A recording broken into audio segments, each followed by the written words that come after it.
Everyone, Shriman Narayan दोस्तों, आपके अपने चैनल हर दिन कुछ नया में आपका बहुत बहुत स्वागत है। तो आज की वीडियो में आपको माघ पूर्णिमा व्रत कथा सुनाई जाएगी। तो कथा का श्रवण करने के लिए चैनल पर बने रहें और यदि आपने अभी तक चैनल को सब्सक्राइब नहीं किया है तो चैनल को सब्सक्राइब अवश्य करें, साथ ही बेल आइकन को प्रेस करें। इससे ये होगा कि मैं कोई भी वीडियो अपलोड करूँगी तो इसकी नोटिफिकेशन सबसे पहले आपके पास पहुँच जाएगी। तो चलिए वीडियो शुरू करते हैं।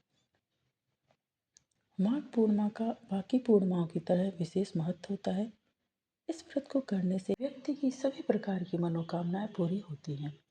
तो चलिए अब हम कथा का श्रवण करते हैं।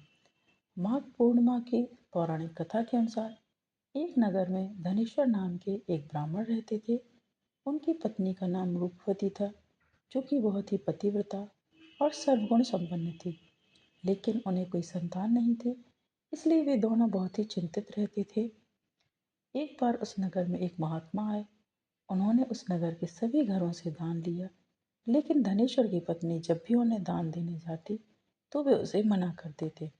एक दिन धनेश्वर महात्मा के पास गए और उनने पूछा कि हे महात्मा, आप नगर के सभी लोगों से दान लेते हैं, लेकिन मेरे घर पर दान क्यों नहीं लेते?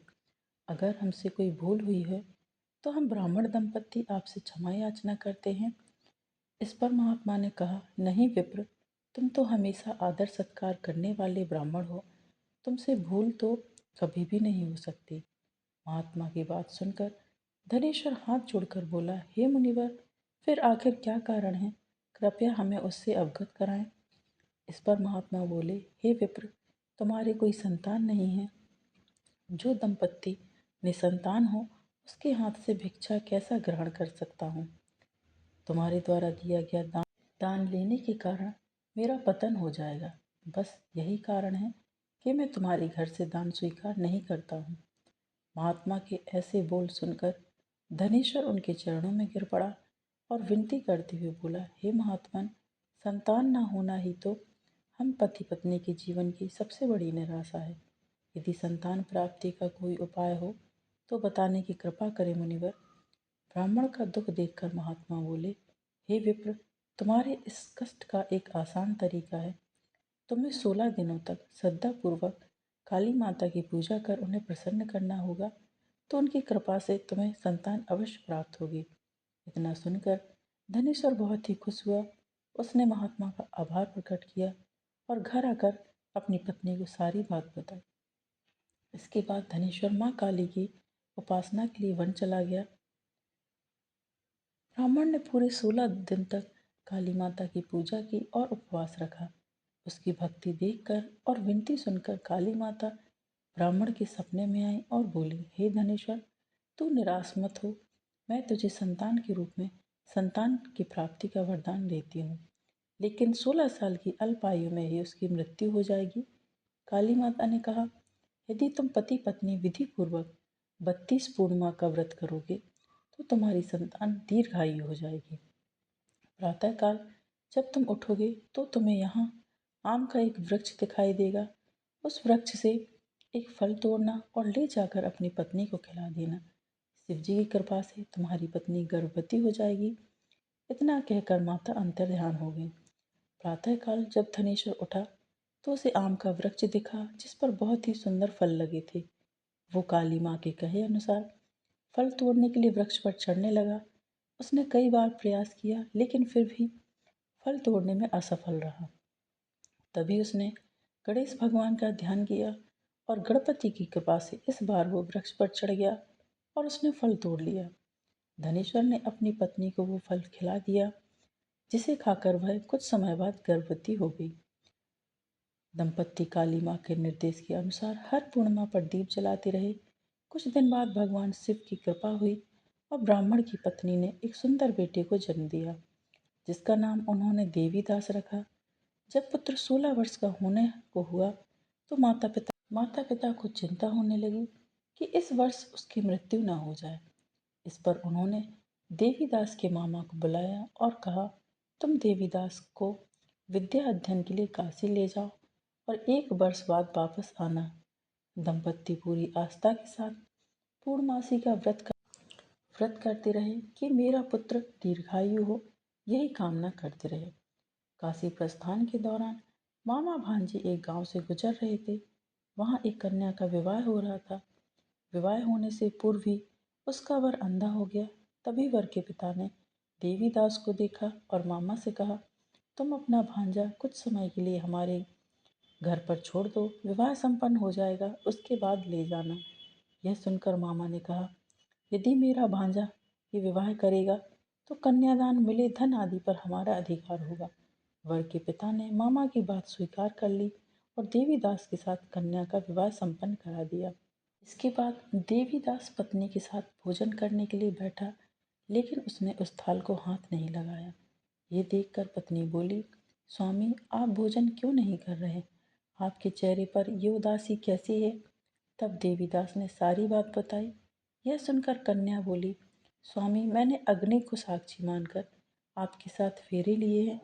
अब मैं आपके अलावा किसी और को अपना पति स्वीकार नहीं करूंगी। पत्नी की बात सुनकर देवीदास ने कहा, ऐसा मत कहो, मैं अल्पायु हूँ, कुछ ही दिन में 16 वर्ष की आयु होते ही मेरी मृत्यु हो जाएगी।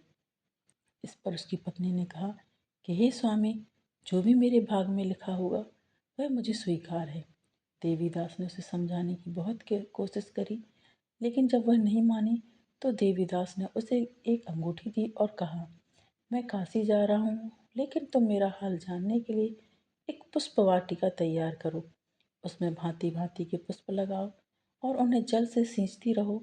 यदि वाटिका हरी भरी रहे, पुष्प खिले रहें, तो समझना कि मैं जीवित हूँ, और जब ये वाटिका सूख जाए तो मान लेना कि मेरी मृत्यु हो चुकी है।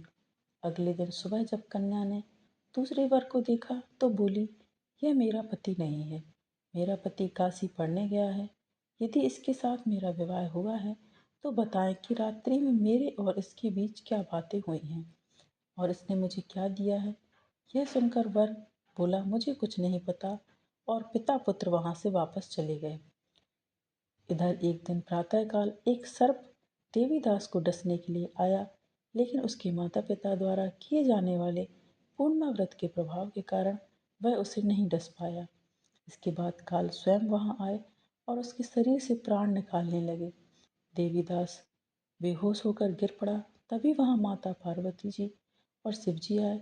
देवीदास को बेहोश देखकर देवी पार्वती बोली, हे स्वामी, देवीदास की माता ने 32 पूर्णिमा का व्रत रखा था, उसके फलस्वरूप कृपया आप इसे जीवन दान दें। माता पार्वती की बात सुनकर भगवान शिव ने देवीदास को पुनः जीवित कर दिया। इधर देवीदास की पत्नी ने देखा कि पुष्प वाटिका में एक भी पुष्प नहीं रहा। वो जान गई कि उसके पति की मृत्यु हो चुकी है और जोर जोर से रोने लगी। तभी उसने देखा कि वाटिका फिर से हरी भरी हो गई। यह देखकर वह बहुत प्रसन्न हुई।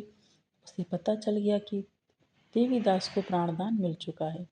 जैसे ही देवीदास 16 वर्ष का हुआ, मामा भांजा काशी से वापस चल पड़े। रास्ते में जब वो कन्या के घर गए तो उसने देवीदास को पहचान लिया और बहुत प्रसन्न हुई। धनेश्वर और उसकी पत्नी भी पुत्र को जीवित पाकर हर्ष से भर गए। ये माघ मास पूर्णिमा व्रत कथा यहीं पर संपन्न होती है। अब मैं आपको दूसरी कथा सुनाती हूँ। तो एक अन्य कथा के अनुसार नर्मदा नदी के तट पर शुभ व्रत नामक विद्वान ब्राह्मण रहता था, लेकिन वह काफी लालची था। इसका लक्ष्य किसी भी तरह धन कमाना था और ऐसा करते करते ये समय से पूर्व ही वृद्ध दिखने लगा और कई बीमारियों की चपेट में आ गया। इस बीच उसके मन में आया कि उन्होंने पूरा जीवन तो धन कमाने में बिता दिया, अब जीवन का उद्धार कैसे होगा। इसी क्रम में उन्हें माघ माह में स्नान का महत्व बताने वाला एक श्लोक याद आया। इसके बाद स्नान का संकल्प लेकर ब्राह्मण नर्मदा नदी में स्नान करने लगे। करीब 9 दिनों तक स्नान के बाद उनकी तबीयत और भी ज़्यादा खराब हो गई और इसी दौरान मृत्यु का समय भी आ गया। वे सोच रहे थे कि जीवन में कोई भी सत्कार्य न करने के कारण उन्हें नरक जाना पड़ेगा, लेकिन माघ मास में स्नान के कारण उन्हें मोक्ष की प्राप्ति हुई। तो ये माघ मास का महत्व है दोस्तों। माघ मास में स्नान करने का बहुत ही शुभ महत्व होता है, शुभ फलदायी होता है। यदि आप लोग माघ मास में स्नान कर रहे हैं तो बहुत ही उत्तम है। और यदि आप किसी कारणवश माघ मास में स्नान नहीं कर पा रहे हैं तो आप माघ पूर्णिमा व्रत करें, श्री सत्यनारायण भगवान की कथा का श्रवण करें और सत्यनारायण भगवान की आरती करें और जितना ज़्यादा हो सके दान करें, क्योंकि दान की कोई सीमा नहीं होती है। तो आप जितना ज़्यादा हो सके दान करें। और यदि आपको आज की कथा, आज का वीडियो पसंद आया है दोस्तों, तो वीडियो को लाइक कीजिए, शेयर कीजिए अपने दोस्तों के साथ, अपने परिवारजनों के साथ, ताकि उन तक भी ये वीडियो पहुँचे और वो भी कथा का श्रवण कर सकें एवं माघ मास के महत्व को जान सकें। और यदि आप चैनल पर नए हैं तो चैनल को सब्सक्राइब अवश्य करें। आगामी व्रतों एवं त्योहारों की जानकारी के लिए चैनल पर बने रहें। मिलते हैं नेक्स्ट वीडियो में दोस्तों। हर हर महादेव। श्रीमन नारायण।